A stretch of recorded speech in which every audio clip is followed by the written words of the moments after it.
What's going on, everybody? Welcome to Fight Network's Downtown Studios. John Ramdeen and Robin Black with you. The UFC has dropped a number of fighters from their rankings, from their roster. Lorenz Larkin, top prospect, Canadian Misha Cirkunov, also Rick Story, gone from the rankings.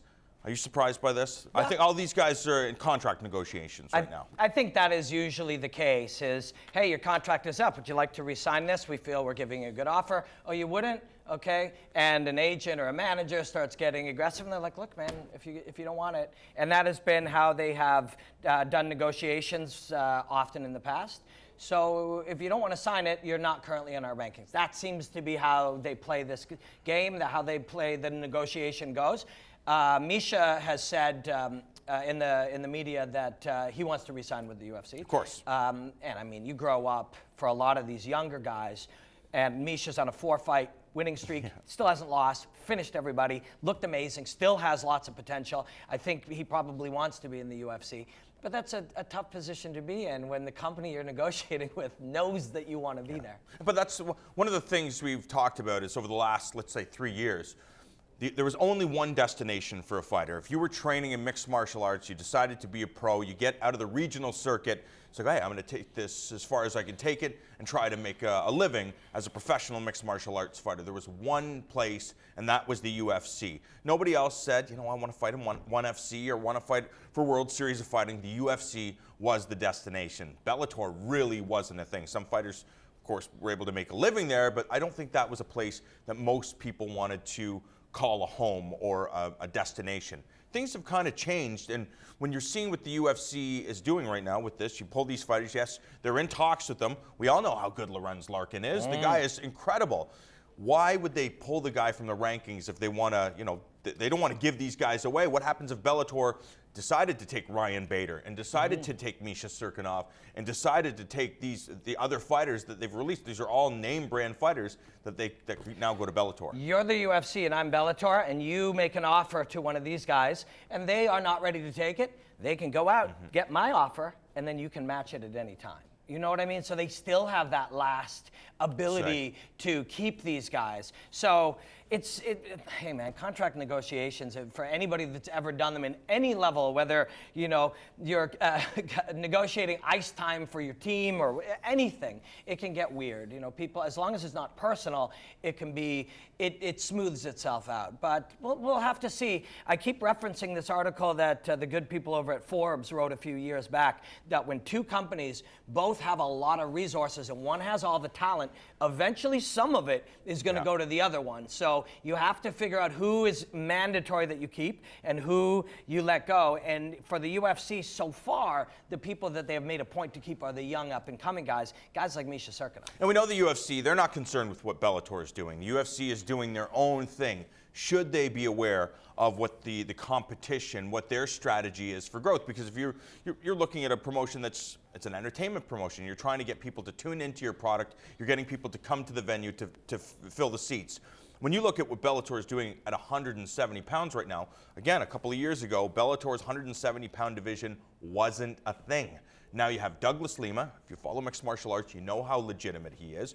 We saw what happened when Andrei Koreshkov faced Ben Henderson, the former UFC champion. You have Rory McDonald, who recently signed. You have Ben Henderson there. You have Paul Daly there. You have Michael Venom Page and Brennan Ward. And the division is really starting to shape up nicely. You add a Rick Story to that division. You add a Lorenz Larkin. And you really are creating a division that all mixed martial arts fans have to see. Well, I'll tell you, nobody's ever accused Scott Coker of not being highly intelligent. And one of the smart moves, it looks like, is to target a division or two divisions. Can you get guys in a short term, one guy at lightweight and two guys at middleweight? Or can you just really build up a division? And 170 has always been a marquee division in fighting. There's one element, and this is something the UFC better take note of too. There's one uncertain element in there, and it's like, wow, you're doing a great job of building up these real fighters in this division, but you also put on goofy fights. You also put on these fights that undermine the credibility of the sport. And the UFC themselves better take note of that with things like CM Punk, with things like that, where, you know, you can if a guy like a Misha Cirkunov or a guy like Rick Story goes, you know, in the end, I gotta go where the big part of the sport is, and that's the UFC.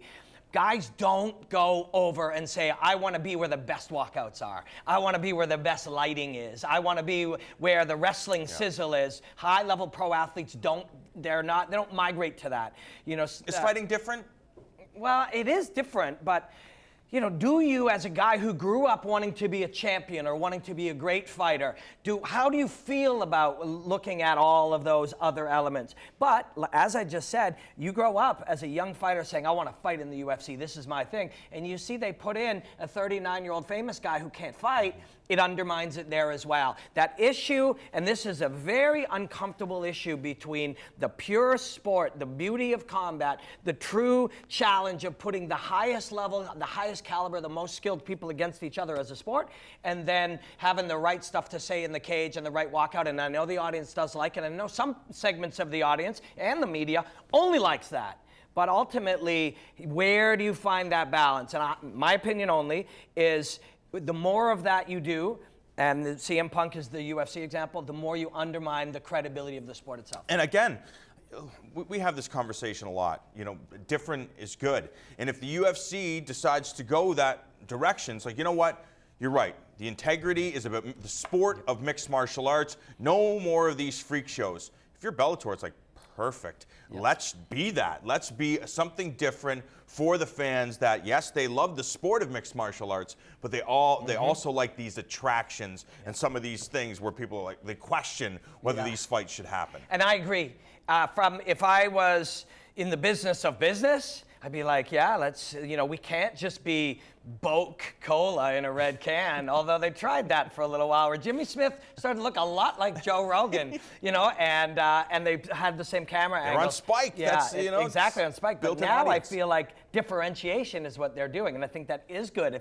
If you were the Bellator owner, that would make sense to you. But I think it makes it hard to get a Lorenz Larkin or a Misha Cirkunov, who are high-level combat athletes. They're credible. They want to be in the NFL of fighting, and that's still the UFC. And to the original point of what's going on, why are these guys removed from the rankings? On some level, the UFC knows that. They know who wants to be there. They know the young guy who believes he can be a world champion doesn't want to be a Bellator champion. But he wants to be a UFC champion. And I totally get that, because again, trying to explain to your family and friends what a Bellator is, again, Uriah Faber told us, if you were a hardcore mixed martial arts fan, you understood that Uriah Faber was the best in the business, that the WEC housed some of the most talented fighters on the planet. But he said that his family and friends, like, is that the UFC? Are you going to be fighting in the UFC? And he's like, kind of. Kind of. This is my version of the UFC.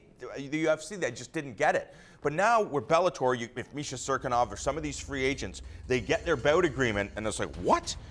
That's more than I was getting before. And it's like, is the competition, you're going to be fighting this 8-1 guy from American Kickboxing Academy. The reality is, everybody's good, so you're going to be tested. If you're a martial artist and you want to make money in the game of mixed martial arts, there are options now. Yeah, you made, I think, the stab point that swings it from just I want to be in the biggest thing for the title, or this one is really entertaining and different. The one extra angle that you've just added is, hey, you can go and be in the UFC for 50 grand and fight at the top level, and your family will be proud of you, and you can strive for the top, where maybe you'll be very wealthy one day, or we'll pay you $200,000 to fight over here. And you start thinking about 3 fights in a year. Is that sustainable? 600,000 versus 150. You go for the 6. And if you're Bellator, you think about a guy like Ryan Bader. We all recognize he's a top-ranked guy. Who knows? Could he be the guy in the UFC who would hold the 205-pound championship? Maybe, maybe not. But if you're Bellator, is this a guy you need to go after? I think they are going after him, and I think the UFC probably won't match it. You know, he falls into that category of some great fighters that we've seen over the years. Yushin Okami, Ben Henderson, great fighters that ended up leaving, and so you get a little insight into the UFC's macro long-term thinking. That is, keep the youth and the guys who were close to the title, or in Ben's case, was the champion. We believe that they're on their downside. Let those ones go and keep the young ones, and that looks really good for Lorenz Larkin. Larkin and Misha Cirkunov, because those are the guys you want to keep. You've got a 205-pounder who has been ripping guys' heads off and knocking them out and choking them out, and he's undefeated, and he's up in Canada where you know there's a huge fan base. Those are the guys you want to keep. So how can you keep those guys? By letting the Ryan Baders go. What free agents will sign with the #2 organization in the world, Bellator?